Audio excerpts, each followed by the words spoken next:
E dar minha saudação aos amigos, primos, né? E vou me apresentar. Meu nome é Letícia Ferreira Rocha.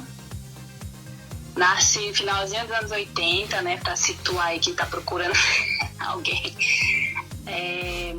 Sou manauara, nasci em Manaus. Até minha mãe e minha avó nasceram em Manaus. Eu gosto muito de genealogia, história. Eu sou curiosa também. Mas por saber pouco, né, dos meus antepassados, bem pouco mesmo, eu sempre fui muito de ler, de pesquisar e tal. Comecei a ver essa questão da genética, unir a genética à genealogia. Comecei a me interessar, fiz o exame, saiu recente, então ainda não sei bem ainda sobre essa área da genética. Estou começando a estudar, sei pouco ainda, mas estou estudando. E tudo que eu sei é um pouquinho da família da minha mãe, da família do meu pai não sei nada, então eu fui pelo lado que eu sei mais, né? Que é a materna. Que a minha avó conta, né? Eu tenho minha avó viva ainda, vai fazer 77 anos. E ela tem uma irmã mais velha que ela viva também, de quase 80. Então minha avó conta que a minha bisa veio bebê do Nordeste. Só isso que tem, e o nome dos pais no registro de nascimento. E fala que veio do Ceará. Mas assim, não tinha mais história, ninguém sabe de mais nada. Sempre procurei muito, nunca encontrei. E a partir do exame de DNA, surgiu, né, uns matches bem inesperados por mim. E um deles foi Minas Gerais e o outro Pernambuco. Então, foi assim um susto, né? Porque a gente se concentra muito no que está ali nas certidões, na história que a gente conhece. A gente se limita às vezes também só aos sobrenomes. A gente sabe que os sobrenomes no decorrer de umas 5 gerações às vezes vai sumindo, porque antigamente as pessoas casavam, trocavam de nomes. Acontecia de tudo. Então, quando eu vi meus médicos em Minas Gerais, bastante médicos em Minas Gerais, principalmente 6ª e 7ª geração, mas tem um pouquinho mais próximo também, eu comecei a ver onde que estava mais localizado. Inclusive, eu não dei nenhum match ainda com alguém da minha cidade. Mas deu tem o quê? um distante também que... Deu o quê? Não tive matches próximo com alguém daqui da região ainda. Ok, Letícia, eu sei o que é o que você está dizendo, match, né? Mas então explica para nós. O DNA. É a combinação do DNA. O DNA, por exemplo, o meu, para ver se combina com o seu. Isso. O match é quando combina para ver se tem algum grau de parentesco. Exatamente. E aí também no Pernambuco. Eu me interessei também pela questão do DNA, porque eu já vi muitos casos também de até crimes solucionados em relação ao DNA. Então, eu acho que o DNA dá para usar para vários lados, né? Para vários tipos de descoberta. Certo. Então, pela minha análise, né? O conhecimento que eu tenho ainda no início das pesquisas, a minha conclusão de que os meus antepassados, mais ou menos por volta de 1800, acredito, 1700, partiram de Minas Gerais. Acredito que foram para o Nordeste, a princípio Pernambuco, depois se espalharam ali, porque tem um pouco na Paraíba, um pouco no Ceará, e do Nordeste vieram para o Norte. Ô Letícia, dá licença. Pode ver? Presta bem atenção no que eu vou dizer. Está aparecendo agora no canal pessoas que têm parentesco com os Ferreiras. Bastante Ferreira, né?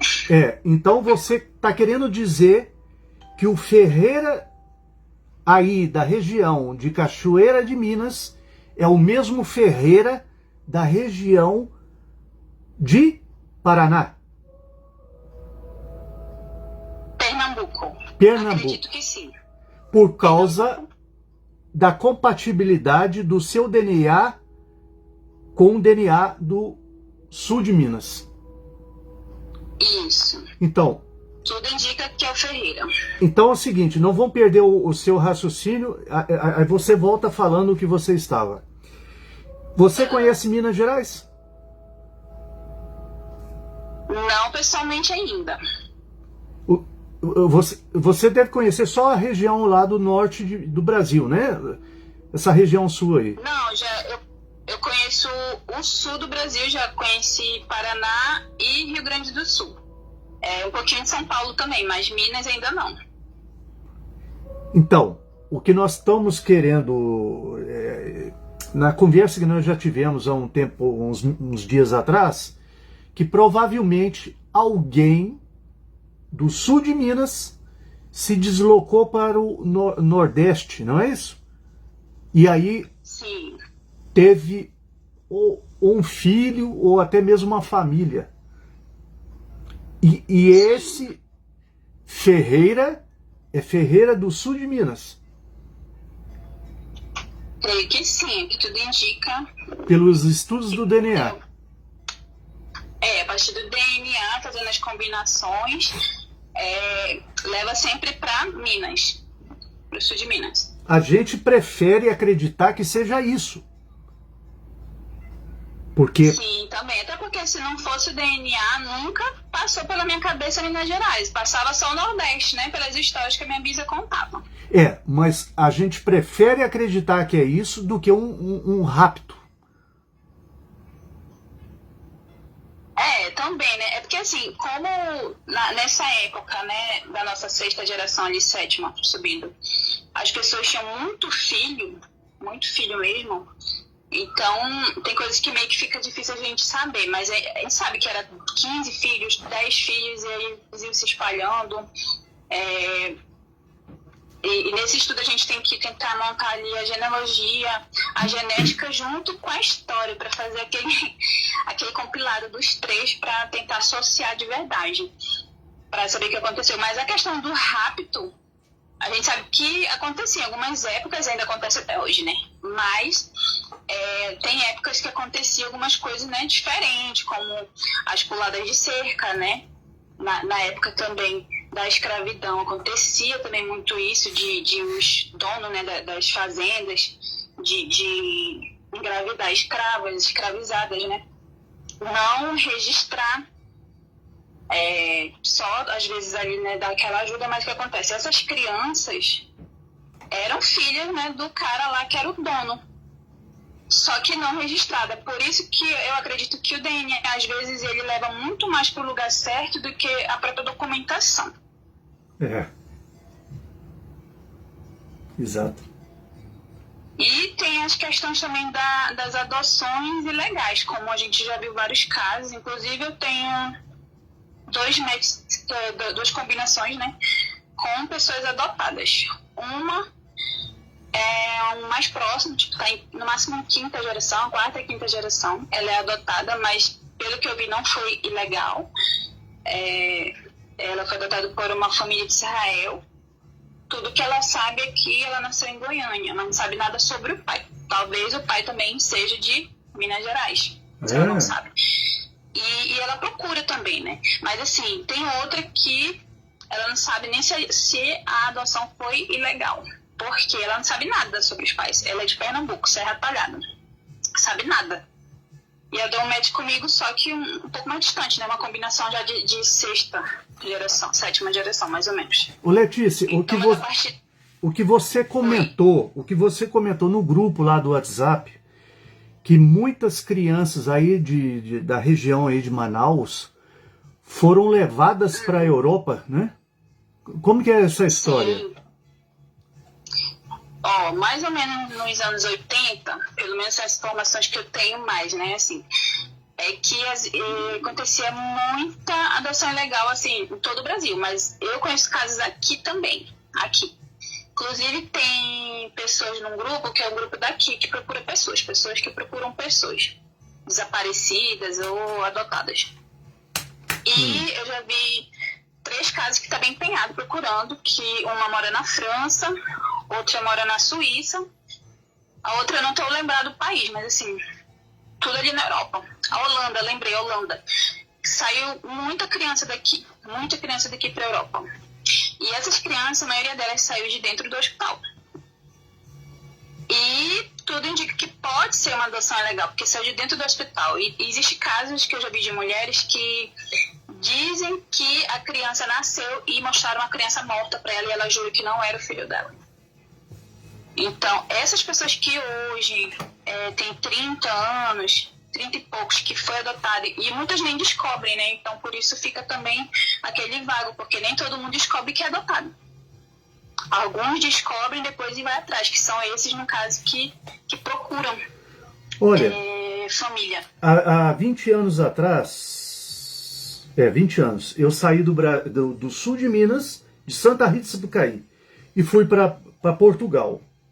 Aí lá a gente começou a ouvir histórias de adultos, que já com 40 anos de idade, que estava investigando o passado. Por que foram adotados? E não sabiam. Aí eles vão fazendo lá o estudo, a investigação, chegaram à conclusão que eram clínicas particulares que o casal procurava, com aquela ideia de que ia ter uma cesárea, um parto normal, para poder ter a criança com garantia, aqueles medos, né? E o mercado, né? E na hora, a mãe, ela assim, muito fraquinha, porque deu à luz, uma freira, uma enfermeira vestida de freira, vinha com uma criança morta, que eles tiravam do frigorífico, da gaveta do frigorífico, e falavam: olha, sua filha faleceu. Mas na verdade, a filha dela tinha nascido e imediatamente foi vendida para estrangeiros. Olha, muitos casos. Muitos casos. Quer dizer, isso foi na década de 80 e crianças já com quase 40 anos, adultos, procurando os pais. Sim. E é claro, isso... Essa época de anos 70 e 80 aconteceu bastante. Quer dizer, a gente pensa que... Porque antes nasceu em casa, né? Então não tinha hospital. Mas assim, fora os hospitais, os casos de hospitais, que eu acredito que hoje em dia acontece pouco, mas não duvido também que possa acontecer, né? A gente já viu algumas coisinhas assim. Mas eu acredito também que muito, muito mesmo acontecia nos orfanatos. Muito mesmo. Inclusive tem um que eu vi recente agora num grupo que é do Paraná. A moça disse que procurou durante 30 anos informação da mãe. Ela foi adotada para Santa Catarina. E aí era ela e mais 3 irmãos. O que foi falado para ela desde o orfanato, que a mãe dela abandonou, foi contada uma história assim, foi feito toda aquela história para ela odiar a mãe dela. 30 anos de investigação, ela chegou até um parente da mãe dela e descobriu a verdade, que o pai dela, como a mãe tinha separado para se vingar, ele pegou as crianças, né, sequestrou, fugiu com as crianças e deixou no orfanato. Do orfanato as crianças foram adotadas. E a mãe, né, nunca mais encontrou. Letícia Ferreira de quê? Oi. Ferreira Rocha. Letícia Ferreira Rocha. Você está falando aí de Manaus, né? Manaus. Com certeza, a essa hora, ou amanhã, ou depois, porque essa live está sendo gravada e vai ficar no canal. Com certeza, você tem algum primo, ou até mesmo tia, de 3º, 5º, 6º grau te escutando. Que irá te escutar. Sim. Você pode continuar contando para nós aí a história lá do Pará, Sim. Ceará, Pernambuco, o que? Sim, vou dar continuidade aqui. Vou começar pelo meu pai, né? Tipo, no caso, a minha mãe conheceu meu pai. Ele é maranhense, já é falecido hoje. Do interior do Maranhão, cidade de Barra do Cordo. A história que me foi contada, né? Eu conto pelo que me contaram. Mas que a minha mãe conta que ele saiu do Maranhão, né? Foi pro Pará. E do Pará, depois de um tempo, ele veio para o Amazonas. Então ele morou, acredito que uns 10 anos aqui em Manaus. Nesse período eu nasci Depois que eu nasci, ele separou da minha mãe, mas ficaram mantendo contato. Mas depois ele foi embora, sumiu e não deu mais notícias. Passou 20 anos, eu descobri o paradeiro dele já tá com uns 5 anos, mais ou menos. Porque como eu sou curiosa, né, fui pra internet, botei pra cima e descobri. Mas quando eu descobri 2 vezes, mas a primeira vez não tinha como ter contato. A segunda vez ele já tinha falecido, mas descobri. Mas também eu não sei detalhes também da família dele, só sei o nome dos avós porque tá na minha certidão de nascimento. Então é tudo isso que eu sei do meu pai, que eu tenho mais irmãs também no Maranhão, que eu também não conheço. Inclusive tem uma que é criança ainda, deve ter uns 12 anos. Agora voltando para a família da minha mãe, que é o que eu tenho mais dados, né? A minha mãe não teve o pai presente também, então eu não sei nada do meu avô, só o nome dele, que inclusive tem Almeida, tem várias pessoas também, Nordeste, eu não sei se Minas tem muito Almeida também, sobrenome Nobre Almeida. Então, da minha avó é o que eu mais sei, né? O sobrenome da minha avó é o que pega Ferreira, é o que vem a Ferreira lá, que veio do Nordeste. Só que tem uma confusãozinha de documento, que a minha avó tem 2 certidões de nascimento. O porquê, não sei. Eu ainda vou entrevistar ela, inclusive seria hoje, mas ela me ligou dizendo que não ia dar para vir hoje, que ela vai vir só semana que vem. Porque tem muitas coisas que eu não sei a resposta, eu ia perguntar dela. Ela tem 2 certidões de nascimento. No sobrenome dela é Ferreira Vieira. No outro, que é o atual, é Ferreira de Assunção. E hoje ela assina com Ferreira de Assunção. Então vai para minha bisa, que são os pais da minha avó. Minha avó materna. A minha bisa foi aqui, né, supostamente veio bebê do Ceará. Pelo que ela conta, ela veio bebê. Ela não nasceu aqui, mas foi registrada aqui. E o nome dela, pelo que minha avó conta, no Ceará seria Vicência Ferreira da Costa. Mas chegou aqui, foi trocado o nome dela. Ela chegou com os pais, que supostamente seriam cearenses. Na certidão de nascimento dela tá que os pais são cearenses, que é o Vicente da Silva Ferreira e a mãe Maria Ferreira da Costa.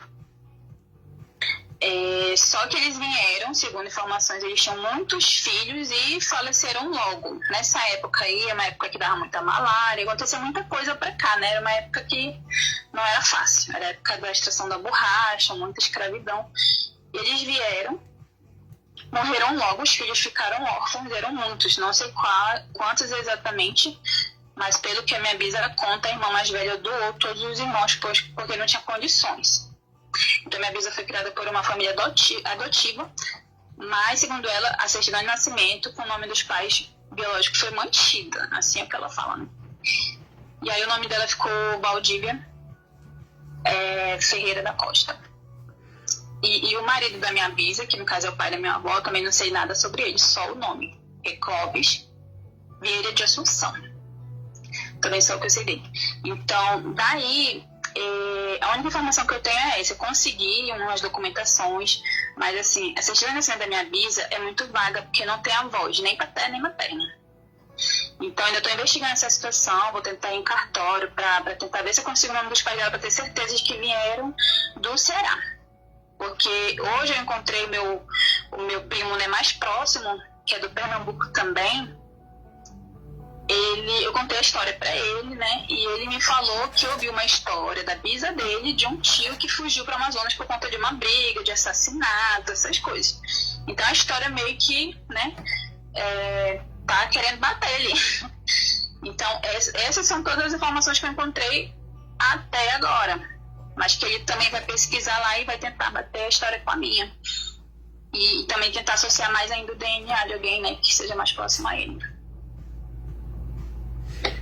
Olha, aí em Cachoeira de Minas, o sul de Minas, tem uma família Ferreira da Costa grande. E o patriarca, patriarca que a gente falaria, né? Isso. O mais velho que nós temos conhecimento, ele nasceu no ano de aproximadamente, não se sabe bem, 1828. 1828, 1830 e morreu em 1900. Morreu em Pouso Alegre, sul de Minas Gerais. Não se sabe de onde veio esse homem, esse senhor. É incrível, né, que aparece. E acho que pode ser essa questão de documentação das pessoas antigamente fazerem certidões em cidade diferente. Não sei se você já viu a história do Lampião. Eu estava lendo e eu vi que ele foi registrado com 4 nomes diferentes, em cidades diferentes, estados diferentes. E o Lampião é da região que a sua avó nasceu, né? Pernambuco. Então, essa... você participa lá do grupo, né, do WhatsApp, e sabe, tem aparecido muita gente buscando pai e mãe.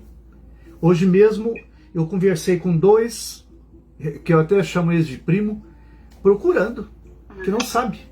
Um é da família Pereira, o outro é da família Ferreira, e não sabe. Eu acredito que a família Pereira e Ferreira andam lado a lado. Não sei se você já percebeu que nas árvores, onde tem Ferreira, tem Pereira. Mas essa união dessas 2 famílias foi mais por volta de... Não tenho aqui, mais ou menos por volta de 1800, meados. Foi um encontro assim breve da família Ferreira com Pereira. Entendeu? E essa família Ferreira veio de Portugal, é isso? Que foi para Minas, no caso, as primeiras que a gente está procurando ali. Olha, de acordo com o meu estudo, porque eu tenho um estudo, eu venho acompanhando. Em 1700, que eu tenho aqui, vieram de Guimarães, Oliveira, do Castelo, Viana do Castelo, 1670, de Azurém Guimarães, os Ferreiras que entraram por Minas, que eu faço parte dessa família aí. E aí foi fundindo com a família Almeida. É o que você falou, você tem familiares Almeida.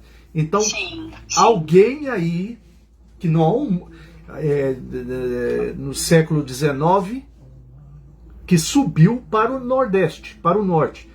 Qual foi o motivo que muita gente subiu para o Norte, que você parece que relatou para nós?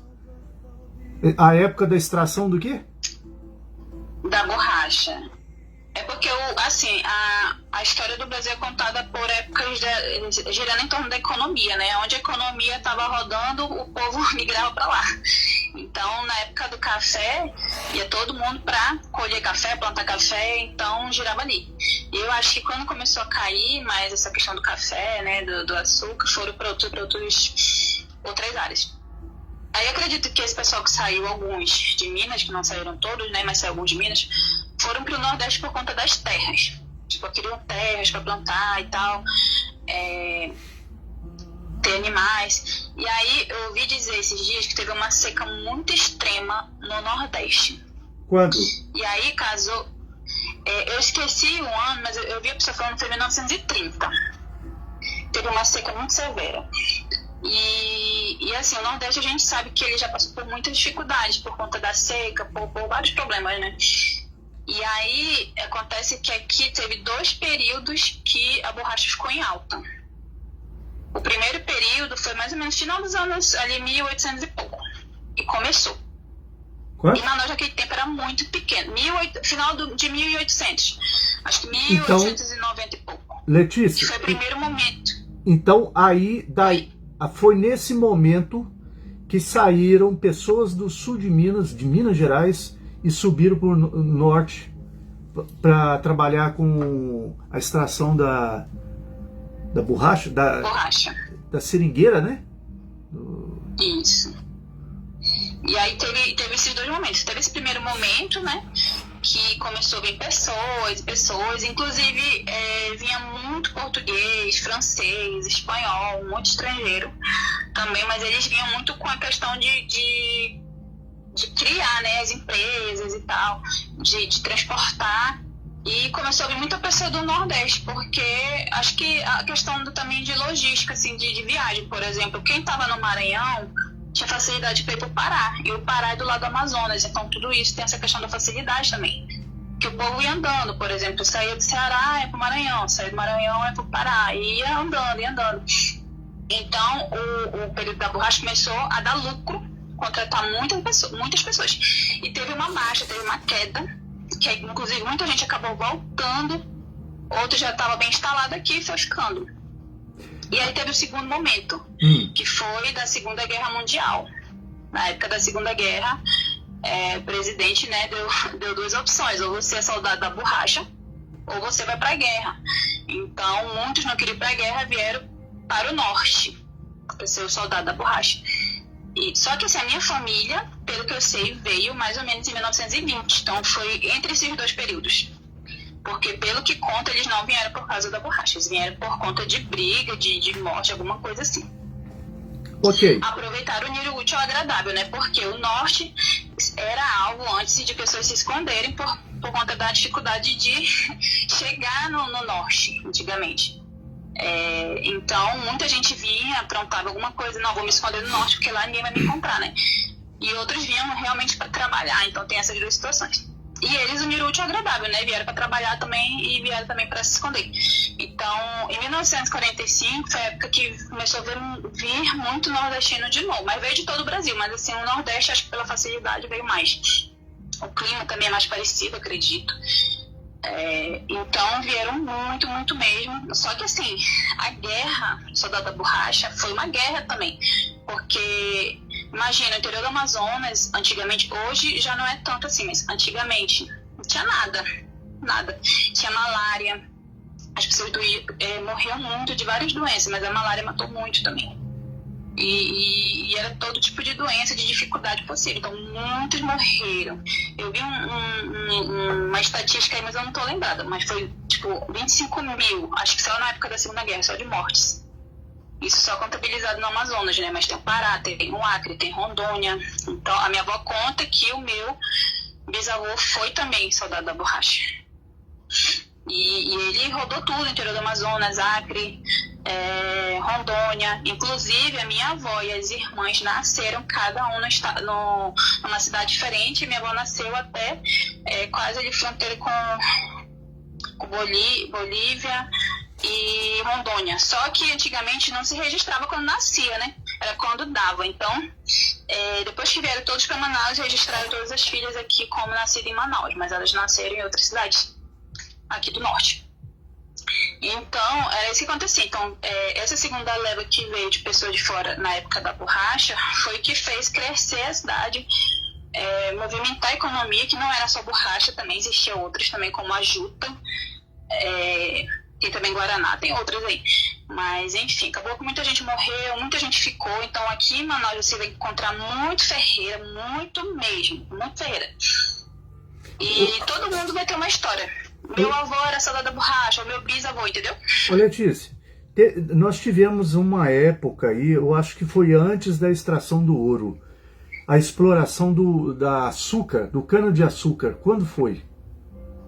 Que atraiu muita gente. Eu acho, acredito eu, porque eu estudei isso um dia desse, mas eu esqueci, mas acho que foi em 1800, porque foi antes da borracha.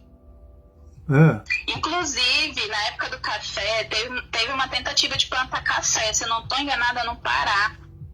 E aí eles conseguiram um pouco, mas não deu muito certo, acabaram tirando. Não foi nem que não deu certo a plantação em si, mas foi a logística, a dificuldade do transporte. Era muito dificultoso naquele tempo, e saía muito caro às vezes esse transporte.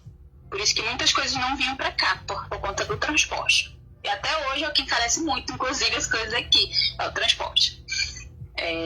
Olha, hoje a gente já tem estradas, né? Tem avião. Já que nós estamos falando aqui de economia, eu espero que com a transposição do Rio São Francisco e também com a construção da ferrovia Norte-Sul, melhore isso aí. Sim, o Nordeste precisa muito dessas melhorias para avançar. Para levar empregos, para... Porque se analisar bem, o Nordeste é rico.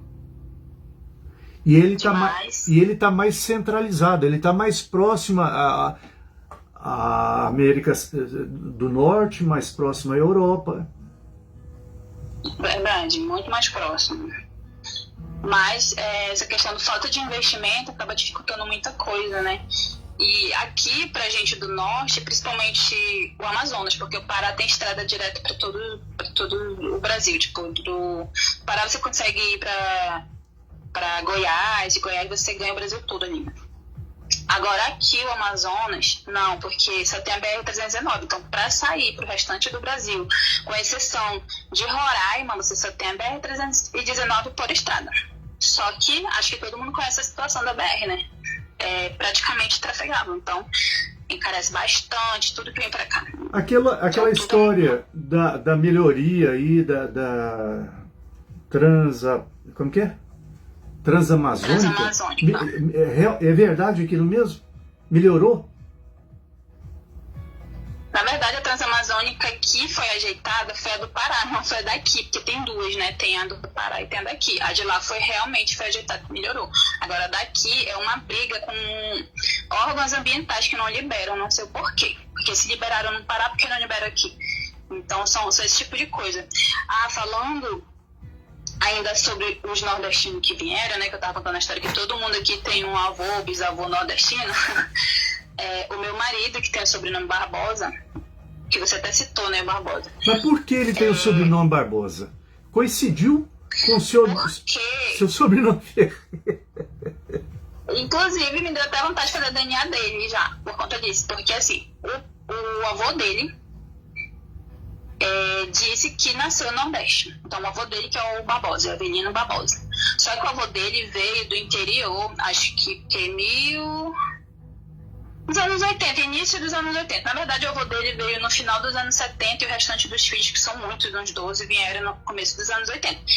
E ele morava no sul do Amazonas, quase pertinho do Acre, por conta da extração da borracha. Ele foi soldado da borracha. Inclusive, ele era aposentado como soldado da borracha. Então, acredito que a família dele, no caso do pai dele, veio também do Nordeste. Só que eles foram pro sul do Amazonas.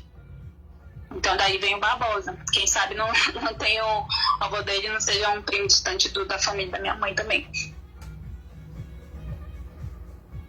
Porque naquele tempo a população ia aonde, é o que você falou, aonde rolava mais dinheiro, né? Isso. Onde a economia estava melhor. Igual hoje,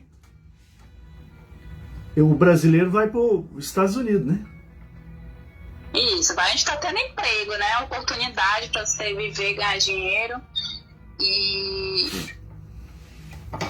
aqui aconteceu mesmo. Acontece que, assim, na primeira leva da borracha veio bastante gente. Só que, assim, Manaus não cresceu tanto. Chegou uns investimentos. Inclusive, se você for ver o centro histórico de Manaus, tem muito prédio que você pensa que está na Europa.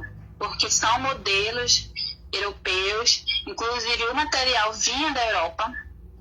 Tem o Teatro Amazonas, que tem todo o material vindo da Europa. Tem prédios ali no centro de Manaus de final de 1890, 1870, 1908, 1901, tem muito prédio histórico. Que foi o tempo que Manaus era rica, teve bonde elétrico. Foi uma das primeiras, se eu não estou enganada, a primeira, mas está entre as três que teve bonde elétrico primeiro no Brasil. Então toda a modernidade chegava muito para cá, porque era uma cidade que tinha muito estrangeiro, então eles queriam trazer tudo. Porque eles trouxeram o teatro para cá? Porque naquele tempo não existia televisão, não existia as coisas que tem hoje. Então a distração dos barões da época era teatro, era cabaré, tudo isso eles trouxeram para cá para se divertir, porque ninguém vive só de trabalho, né? Então tudo isso movimentou ainda, muito. Já que nós estamos falando aqui de Manaus, ainda existe a Zona Franca de Manaus? Existe, era aí que eu ia chegar, porque teve a primeira leva da borracha, a segunda leva da borracha. O que aconteceu? Roubaram a nossa semente da borracha, levaram para a Ásia, plantaram lá e deixaram de comprar daqui, porque a logística daqui encarecia. Então, acabou, praticamente faliu essa área da borracha aqui. E aí a cidade começou a empobrecer, né? Porque era isso que girava a economia. Aí aconteceu que começaram a fazer o estudo e colocaram a Zona Franca de Manaus aqui exatamente para atrair pessoas para cá, para o norte. Por quê? Por vários motivos. Um deles é que a nossa área aqui, a Amazônia, sempre foi alvo assim, de todos os olhares internacionais. Porque está muito então, próximo. Isso, então praticamente não era habitada. Não era habitada. Na época da segunda leva da borracha, aqui não tinha nem 200 mil habitantes. Então, eles tinham um certo medo de outros países tentarem tomar, como, né, já teve brigas tipo, lá no passado. Só para refrescar aqui, com certeza muita gente vai chegar no meio da live, né, neste momento. Uhum. Aí vão perguntar, mas o canal é ali do sul de Minas, Cachoeira de Minas, Conceição é do sul de Minas. E por que tá... O que pinta uma do norte, lá do Amazonas, né, nesse canal? Mas como, né? Tão longe. O que você teria para dizer? Que provavelmente, de acordo com o estudo do DNA, algum do sul de Minas, subiu para o norte. Meus antepassados. E quantas pessoas... povoar o mundo, se espalharam pelo Brasil e vieram muito do norte. E quantas pessoas que você estimou que tenha compatibilidade com o seu DNA? Olha, ainda não contei assim mesmo, mas eu já guardei umas 30, assim. Assim, mais próximo possível, né? Mais próximo possível. Umas 30? Só que desses, a maioria é de Minas. Oh! Caramba! Olha, eu não sei se você tem visto, essa semana apareceu uma coisa assim, que colocou todos os participantes dos 3 canais do WhatsApp que nós temos, de hereditariedade, colocou assim com os cabelos em ponta, né? Em pé. O tal do Theo que apareceu. Ele apareceu no seu também? Apareceu no meu também.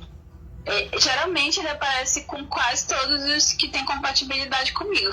Quase todos. Incrível, mas eu não cheguei a mandar mensagem pra ele, fiquei bem apreensiva, né, porque não tem muita informação, então eu dou uma investigada antes também. Pois aí eu lembro que eu falei com você foi investigar e aí que fiquei ainda mais então, muita gente em relação a isso. Muita gente no canal ou aqui que vai acompanhar a live vai perguntar, mas espera aí, tem um aqui agora pedindo para ser adicionado, para aceitar como um amigo. Olha, muita gente está falando, mas que pinta uma lá de Manaus no canal de Raiz Cachoeirense do sul de Minas Gerais? Ok, por aí. Nós estamos dentro do Brasil, ok, é compreensível. Nós já falamos, de repente, alguém que saiu do sul de Minas, no século XIX subiu para o norte atrás de uma vida melhor lá com a seringa, com a borracha, depois com a plantação da cana-de-açúcar e tal. Aí tudo bem, tudo brasileiro, apesar da distância lá uns 4.000 quilômetros, 5.000 quilômetros, mas é brasileiro. Agora, o que pinta um rapazinho de Tailândia na árvore genealógica de pessoas do sul de Minas e do norte do Brasil? O que pinta esse rapazinho da Tailândia? São coisas assim, né? Porque fica... você olha para ele assim, você vê o olho rasgado. O que esse rapazinho pinta? Eu tenho a minha teoria. Qual é? Há uns anos atrás, deve ter uns 10 anos, eles fizeram um estudo, não sei de qual laboratório, não sei, deve ser americano, Estados Unidos, e pegaram uma quantidade grande de etnias, de tribos do Brasil, né, de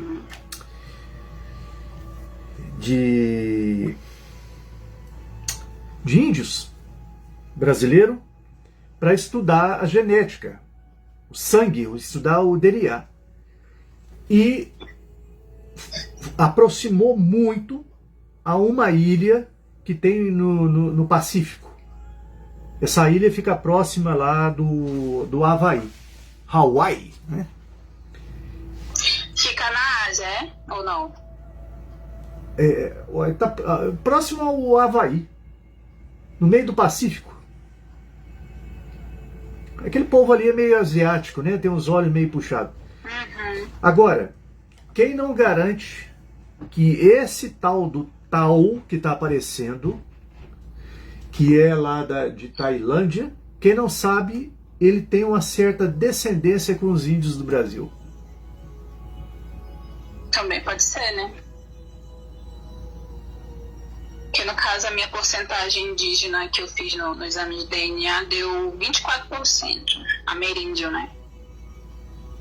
Então quem sabe, quem não garante que os nativos do Brasil, que a gente fala índio, quem não garante que tem compatibilidade com pessoas daquela região, da Tailândia. Porque você vê que os índios têm o olhinho meio puxado, né? Sim, inclusive eu vi esse estudo que fala que os indígenas vieram mais ou menos dali, de proximidades ali daqueles países meio oriental. E tem indígenas que parece, eu já vi indígena que inclusive é branquinho, que tem um olho puxadinho, que parece muito, tem gente que até confunde. Aqui, os daqui já são mais morenos, talvez pelo clima, não sei. São morenos, mas até a questão da estatura eu acho parecida, eles são baixos. Também, cabelo liso. São traços, né, que acaba que parecem muito, puxa muito um com o outro. A gente vai continuar investigando isso aí para ver se chegamos a como fala, um denominador comum. Mas será que realmente aquela foto é a foto dele ou pode ser um fake também? Porque tem isso, né? Pode ser um fake. E essa questão de distância também, se caso, né, ele estiver fora do Brasil, acontece muito a questão das adoções, né? Como eu tive contato com 2 pessoas, mas as combinações mais próximas que deu foram 3. Uma, eu descobri que ela estava na Inglaterra. A outra é em Israel, que foi adotada. Agora, tem um que me intrigou muito, que foi que eu falei com ele. Ele mora na França. Ele afirmou que a mãe é francesa e o pai é português. Só que o match dele comigo tá assim, 4ª geração. Olha, e ele não é brasileiro. Você falou aí em França, em português, português de Portugal, e eu já disse, e tem uma explicação para isso. Você falou em português, me deu vontade de pôr uma música portuguesa aqui. Eu gosto. Há uma explicação para isso aí. Porque eu vou explicar. Durante muitos anos, décadas, os portugueses saem de Portugal para ir para a França, para trabalhar. E muitos acumulam bens em Portugal por isso.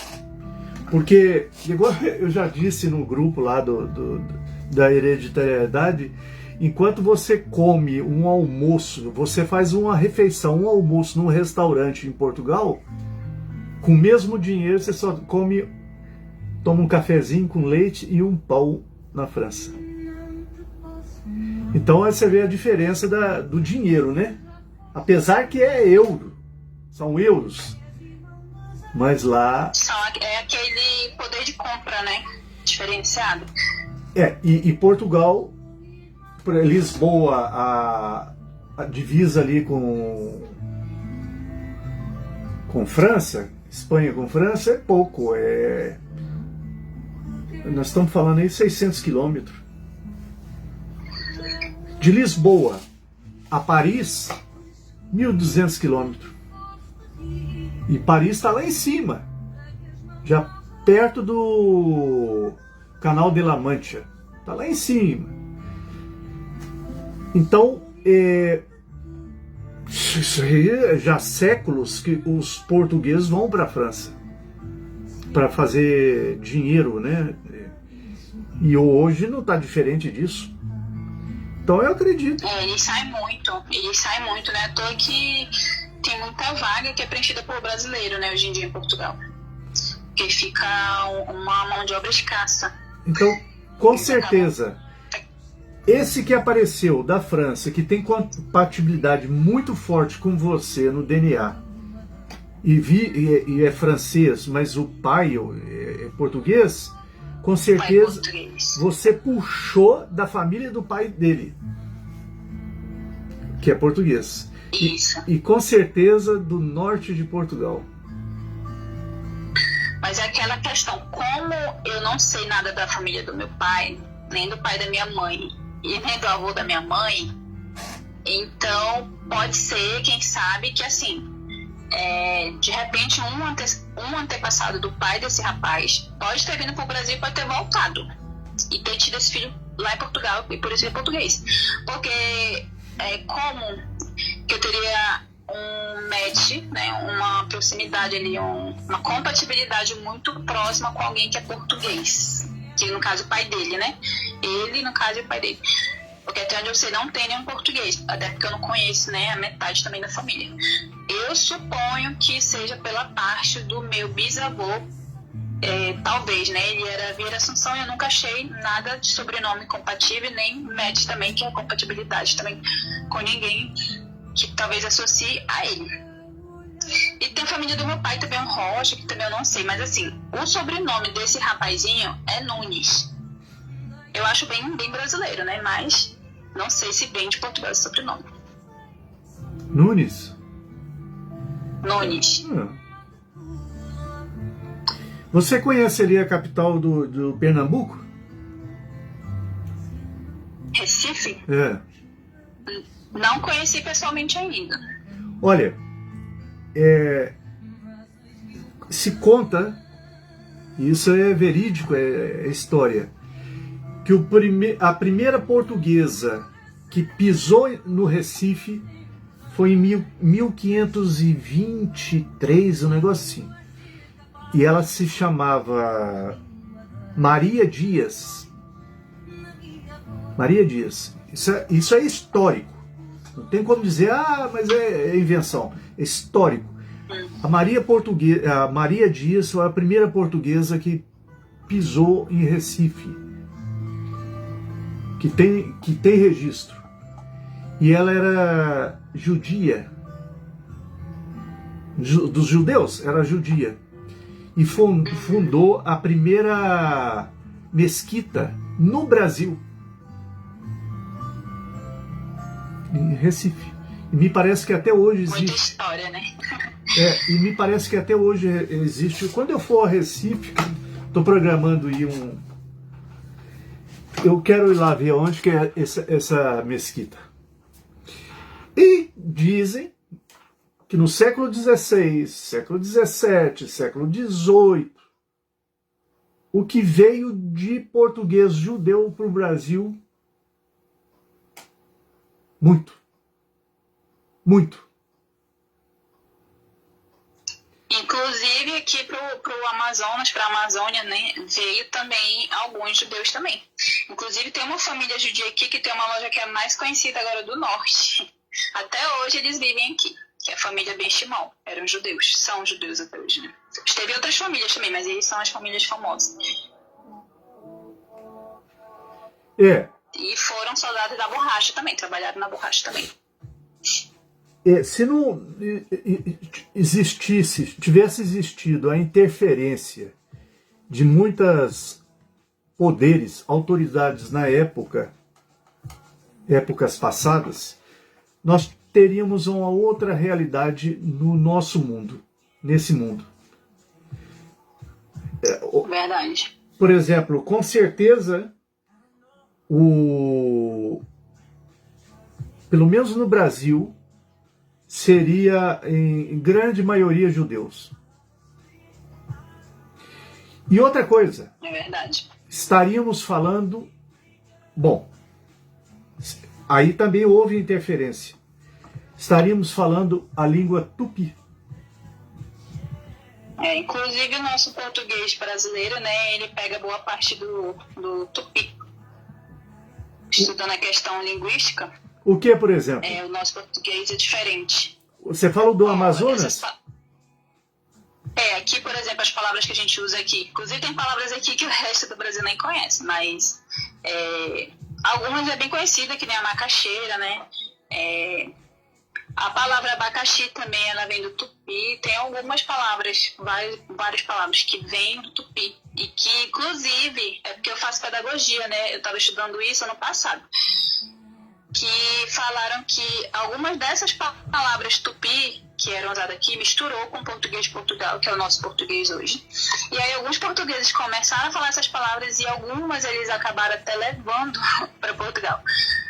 O muguzá, algumas palavras são africanas e outras são tupi. Então misturou tudo. O tucupi, que é daqui do norte, que é daqui do... Né, mas o predominante é o português. Porque... o dominante é o português. Porque na época, por exemplo, dos jesuítas, que estiveram aqui, os espanhóis, portugueses jesuítas, eles tentaram fazer com que a população da época falasse o tupi. E, de acordo com a interferência dos portugueses, da colônia portuguesa, eles falam, não, para por aqui, corta isso aí, aqui é muito difícil. Aqui só se fala o português. Tanto que os portugueses deixaram de ser judeu por causa da coroa espanhola, que obrigou obrigou assim, com jeito, né? Aos portugueses serem judeus. Os portugueses, 75% era judeu. A história dos judeus de perseguição é extensa, né? Só sofrimento, muita perseguição. Falando sobre o tupi, a língua indígena em si, o tupi é dominante, né? Era do Brasil. Era mais falado entre os indígenas.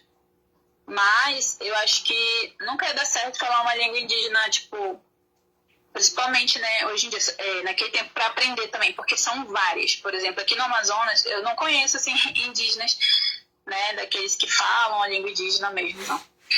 Mas pelo que a gente vê aqui, né, de pesquisas, de reportagens, de matérias e tudo, de vídeos que a gente assiste, eles têm vários idiomas. Inclusive, uma mesma cidade, às vezes tem 4, 5 idiomas diferentes entre eles lá. Cada tribo, inclusive, tem o seu dialeto, tem o seu idioma. Então, é muito complicado. E aí, no geral, às vezes ainda tem um que fala o tupi, mas tem a língua deles, da tribo deles, separadamente. Então, é muito complicado.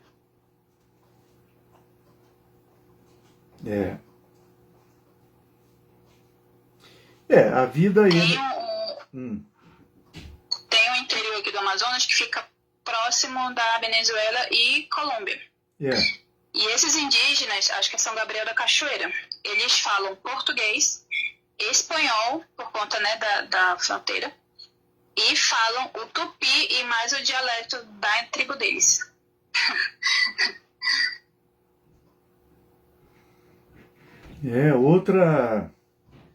outra realidade, hein? Parece outro país, outro Brasil. Parece outro Brasil. E, inclusive, é bem diferente de Manaus, para ver que em Manaus, né, ninguém fala espanhol. Agora está começando a caminhar, as pessoas aprenderem um pouco por conta da quantidade de venezuelano que tem. Mas ainda assim falam só português mesmo. Tá aparecendo muito venezuelano aí lá de Manaus? Muito. Muito, porque assim, a Venezuela, as fronteiras com o Brasil entrando por Roraima. Então, muitos deles não têm dinheiro, atravessam a fronteira a pé, passam vários dias andando.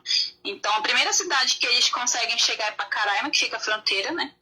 Mas depois eles conseguem ir para Boa Vista, que é a capital. E lá de Boa Vista, o lugar mais próximo é Manaus. no caso, o estado vizinho, que vem por terra, que dá para vir andando, tem gente que vem andando, são de ônibus entre 10 e 12 horas. Só para você ter uma ideia, é longe. 900 e poucos quilômetros. Quase 1.000. Então, a facilidade para eles virem para cá, para o Amazonas, é muito maior do que para os outros estados. Os que vão para os outros estados é porque tem umas ONGs, tem uns projetos que é de distribuir eles no Brasil inteiro, porque Roraima não tem condições dessa quantidade, fica inchado, porque é uma cidade que é pobre, assim, entre aspas, financeiramente, porque não tem um polo industrial, não tem, a economia lá é fraquinha, agora que está começando a crescer. Então, o governo federal pega. Inclusive, lá tem várias tendas do exército, eles chamam lá um centro de concentração lá, que mora milhares de pessoas que são mantidas pelo governo, mas ainda assim o governo tem uns programas lá que distribui eles, e o governo, inclusive, faz coisa por eles que não faz nem pela gente. Não estou dizendo que é errado, né? Eles precisam muito. Você fala venezuelano, né? Oi? Você está dizendo venezuelanos. Sim, os que estão, né, refugiados venezuelanos. Mas isso acontece com os haitianos também. Eles têm muito incentivo, o governo vai, tira documentação para eles ficam inscritos, eles conseguem trabalho. Nesses locais que eles ficam ali hospedados sob os cuidados do governo, eles têm vacinas quando eles entram no Brasil. Eles têm alimentação, tudo eles têm lá, entendeu? Roupa, tudo. Consulta médica, então eles têm tudo ali. Só que são muitos, não tem condições, são muitos. Milhares. Aqui, nos semáforos, o que mais tem é pedinte, isso é uma coisa assim de dar muita pena, porque aqui o clima, o sol é escaldante. Então você vê muita criança pequena, muito pedinte, é muito mesmo. Em Boa Vista, inclusive, muitas se prostituem. Mulheres, meninas, é uma coisa muito triste, muito triste. Escuta, como que anda aí o uso da máscara? Aqui é obrigatório ainda, né? Mas assim, existe aquela flexibilidade em alguns lugares, vai mais da consciência, mas nas escolas é obrigatório, nos lugares fechados, supermercado é obrigatório, principalmente nos lugares fechados. Nos locais abertos, como parques, aí não, né? Mas tá tranquilo, graças a Deus. É porque o ano passado muita gente sofreu com isso aí, né? Sim, Manaus teve 2 picos de muita morte. Graças a Deus, na minha família, eu não conheço ninguém que tenha tido caso de UTI, nem de morte. Da família do meu esposo teve uma, da família Barbosa, uma prima bem jovem, de 29 anos, que morreu. Naquele período de falta de oxigênio, que eu acho que todo mundo viu, né? O mundo inteiro acompanhou aquela cena triste. Essa semana nós tivemos uma amiga, uma senhora, aí do sul de Minas Gerais, que morreu com isso. Ainda tá tendo muitas mortes. Segundo o jornal hoje, né? Foram em 24 horas, foi postado hoje, 700 mortes no Brasil inteiro. Em 24 horas? Em 24 horas, segundo o jornal. Eu assisti hoje no Jornal da Globo. Mas aqui na minha cidade, eu acho que foi 1 ou 2 mortes, não tô lembrada. Pelo menos na minha cidade. Acredito que tá morrendo muito, acho que em São Paulo, que é mais populoso, né? Onde tem mais gente, morre mais gente também. Eu vi que teve um pequeno aumento, só que eu não tô lembrado do estado, mas aqui no norte até então tá tranquilo. É que o povo não tá se cuidando, né? Não tá fazendo caso, não tá importando. Inclusive já tá tendo até carnaval, né? Pois é, ué. Muita brasileiro. inocência, José, muita... Oi? Falando sobre genealogia, né? Eu sou daquelas que tem mais ideia, né? Meio louca, mas assim, eu penso assim, depois que a gente, de um tempinho de estudo, de comprovações e documentações, eu acho que seria bem interessante, assim, uma espécie de documentário contando essa história do sul de Minas, com as pessoas que saíram, que foram para o Nordeste, que foram para o Norte. Eu acho que seria bem interessante, até porque é uma parte da história que quase ninguém conhece. Porque aquele tempo eu acho que o povo era mais fechado, faltava comunicação, as coisas não eram bem esclarecidas, não tinha tanta documentação, era uma série de coisas que dificultava, né? Isso. Hoje você vai comprar uma passagem, tem a nota fiscal, tem, às vezes você tem que se identificar, vai de avião, fica tudo registrado, né? Tem as câmeras aí pra... Naquele tempo, olha, só quem sabia era o pai e a mãe, mas ninguém, hein? Mal, né? Mal. Na época que as pessoas entravam aqui para trabalhar na borracha, que via peso, que os barcos chegavam cheios, mas geralmente vem de barco. Mas não existia um registro, não tem registro. Alguns registros que foram feitos, mas foi pelo governo, inclusive na segunda leva, né, que já foi em 1945, por conta de serem soldados da borracha. Mas ainda assim, tudo foi perdido, até porque para se aposentar, as pessoas tiveram que provar que foram soldados da borracha. E muitos não tinham como provar, que nem o meu bisavô, que já tinha morrido, mas minha avó tentou, ainda não conseguiu. Mas o avô do meu esposo conseguiu como soldado da borracha. Mas assim, muita coisa não era documentada. A quantidade de pessoas que entrou aqui, de onde vieram, quantos morreram, eles não têm ao certo, não tem. Até porque tinha pessoas que nasciam e nem eram registradas. Ontem eu vi uma história de uma mulher que estava procurando uma documentação e que não encontrava. Isso num grupo de DNA, de genealogia. Uma outra foi lá e comentou assim, que ela procurou por muito tempo um documento de um antepassado dela e a certidão de óbito do cara foi emitida 10 anos depois da morte dele. 10 anos depois. E aí aconteceu também com a certidão de nascimento de uma outra pessoa que ela também pesquisou, que a certidão de nascimento tinha sido feita 30 anos depois do nascimento da pessoa. Entendeu? Então essa questão de documentação, antigamente, tem uma época que nem existia e tem uma época que era pouco feita. E algumas pessoas eram registradas já no casamento. O primeiro registro era feito na igreja católica ali. Então, isso tudo dificulta muito. Muita coisa não era registrada. Muita coisa era feita às vezes na boca, era só de falar. Então, é uma época totalmente diferente a de hoje. Totalmente. Tudo. Era como se fosse outro mundo, outro planeta, outra... Até a maneira de falar era diferente da de hoje. Com certeza, há um século atrás, se falava bem o português. Hoje... Muito bem. Hoje não se fala. Inclusive a escrita era diferente, né? A gente vê as escrituras antigas, a gente vê que a letra era diferente, a forma de escrever, as palavras que eram usadas. Esses dias eu fui ler um jornal de 1800 e alguma coisa. Inclusive esse jornal era do norte, aqui do meu estado.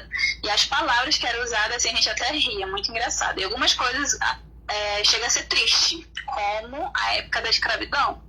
Aqui teve também, apesar de ter tido bem menos do que, né, as outras regiões, a questão da escravidão, mas teve. Então, as notícias, sabe? Eu vi uma notícia que eu fiquei assim de queixo caído. Escuta. A notícia dizia assim... Oi. Não, diga. A notícia dizia assim: procura-se uma pretinha de 8 a 12 anos sem vícios, e eu não lembro o restante. Tipo, eu fiquei assim, meu Deus, que absurdo. Total absurdo. Isso era no jornal, um classificado, procurando. Agora, eu fiquei pensando, pra que eles criam uma menina entre 8 e 12 anos sem vício, e eu não lembro mais as outras características que pediam na menina. Eu fiquei assustada, fiquei pensativa um bom tempo. Tá desse jeito. Aqui, o assunto tá muito bom, nós estamos indo muito longe. Muito longe, a história tá muito longe. E com certeza você tem aí também seus compromissos, obrigação, porque você tem os filhos, muito, né? Muito bom papo.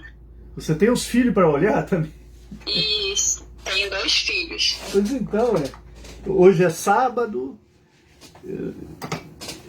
e é hora de levar os meninos para tomar um sorvete, né?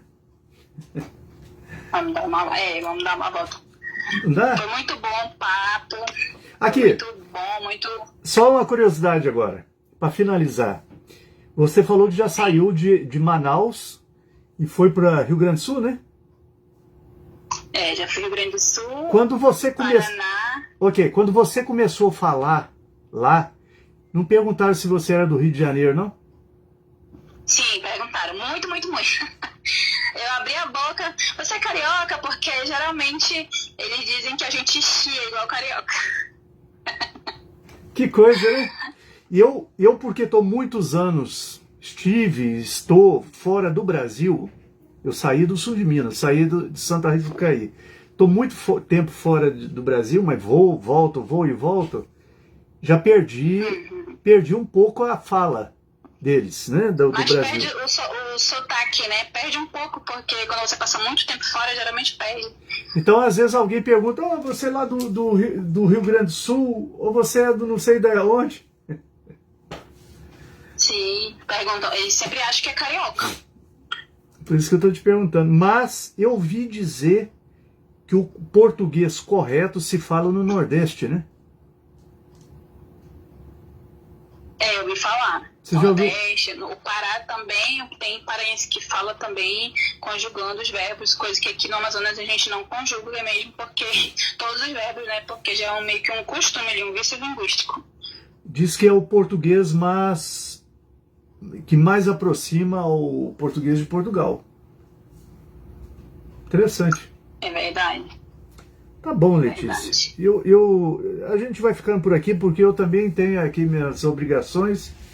O meu cãozinho de vez em quando passa por aqui. Falei, tá tudo bem por aí? Tá chamando o pai, né? Tá tudo bem por aqui.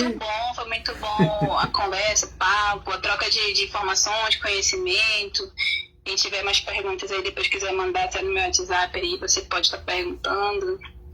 E a gente vai se falando numa próxima oportunidade, quem sabe a gente não tem mais informações, né? Mas vamos continuar, que essa semana apareceu muita novidade com relação à hereditariedade, né?